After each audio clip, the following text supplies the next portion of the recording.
আল্লাহ বলে, বান্দা তোমরা আমারে ছেড়ে তোমরা পাথরের পূজা করতেছো, গাছের পূজা করতেছো, আগুনের পূজা করতেছো, মুক্তির পূজা করতেছো। এগুলো তো তোমার মতন আমার গোলাম, তারা তো নিজের উপকারই নিজে করতে পারে না, তোমার উপকার কি করবে? এখনো সময় আছে, আল্লাহমুখী হও ভাই আমার।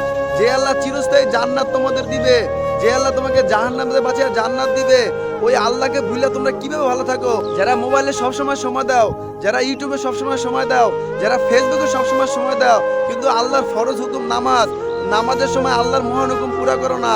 তোমাদের বলি, তোমরাও প্রতি খ্রিস্টানের মতন পূজা করো ওই টিকটকের, ওই ফেসবুকের, ওই ইউটিউবের। এই দুনিয়ার সব হইলো ক্ষণস্থায়ী শান্তি, চিরস্থায়ী শান্তি হইলো জান্নাতে, চিরস্থায়ী দুঃখ হইলো জাহান্নামে।